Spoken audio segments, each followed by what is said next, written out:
പനി പിടിച്ചു. പക്ഷെ ഇങ്ങനെ കിടന്നിട്ട് കാര്യമില്ല. 4:30 അമ്പാടി വരും. 6 മണി ആറാകുമ്പോൾ അദ്വൈത് വരും. അത് കഴിയുമ്പോൾ ചന്തക്കുട്ടൻ വരും. ഇവരെല്ലാവരും ചോദിക്കണ ഒരു കാര്യമുണ്ട്, വിശക്കുന്നേ അമ്മയെ എന്നാ കഴിക്കാനുള്ളത് എന്നുള്ള കാര്യം ചോദിക്കണം. അപ്പോൾ അതിന് നമ്മളിങ്ങനെ കിടന്നിട്ടുണ്ടെങ്കിൽ കാര്യം നടക്കില്ലല്ലോ.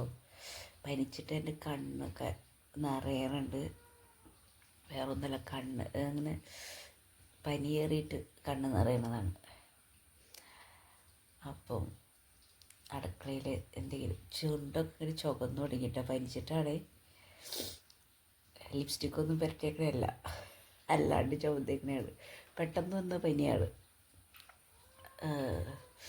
രാവിലെ നല്ല തലവേദന, ഇന്നലെ വൈകുന്നേരം തൊട്ട് നല്ല തലവേദന ഉണ്ടായിരുന്നു. അപ്പോൾ ഇനി നമുക്ക് അടുക്കളയിൽ പോവാം. അടുക്കളയിൽ പോയിട്ട് നോക്കാം.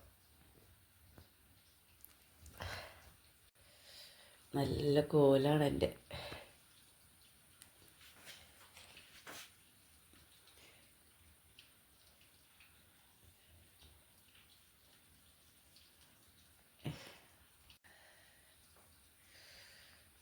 അടുക്കളയിൽ പോവാം.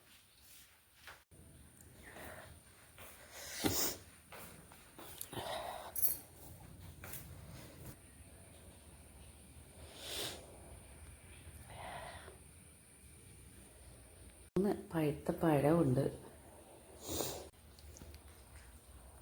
ഇഡ്ഡലി ഉണ്ടാക്കാൻ വേണ്ടി ഉണ്ടാക്കി വെച്ചേക്കുന്നതാണ്. വെള്ളത്തിലിട്ട് വെച്ചേക്കുന്നതാണ്. ഉഴുന്ന്, ഉലുവ, പച്ചരി.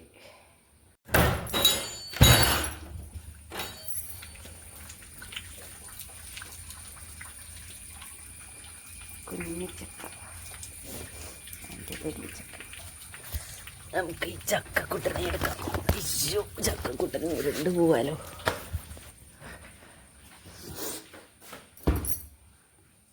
ചക്ക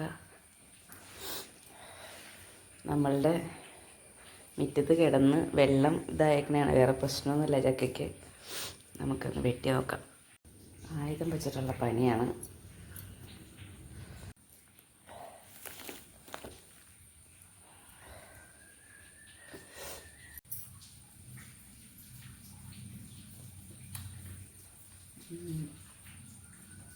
മധുരം വലിയ കാര്യമായിട്ടില്ല, മഴ നനഞ്ഞില്ല, അതുകൊണ്ട്.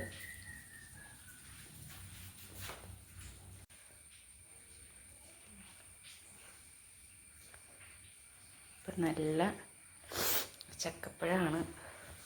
ഇത്രയും മടലുണ്ട് കേട്ടോ. ഇത്രയും മടലിന് ഇത്രയും ചക്കപ്പഴ കിട്ടിയിട്ടുള്ളൂ കേട്ടോ. പിന്നെ ഇതും കൊണ്ട് ഒതുക്കാണ് ചായക്കടി. വയ്യാത്താറുണ്ട് കേട്ടോ. ഞാൻ ശരിക്കും പറഞ്ഞാൽ അടയുണ്ടാക്കാമെന്ന് ഓർത്തുകൊണ്ടാണ് എണീറ്റ് വന്നത്. പക്ഷെ അത് അത്ര പഴുത്തിട്ടില്ല. കുറച്ചുകൂടെയും പഴുത്താലാണ് അട ഉണ്ടാക്കാൻ പറ്റുള്ളൂ.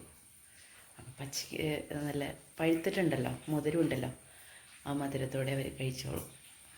പറ്റട്ടാ.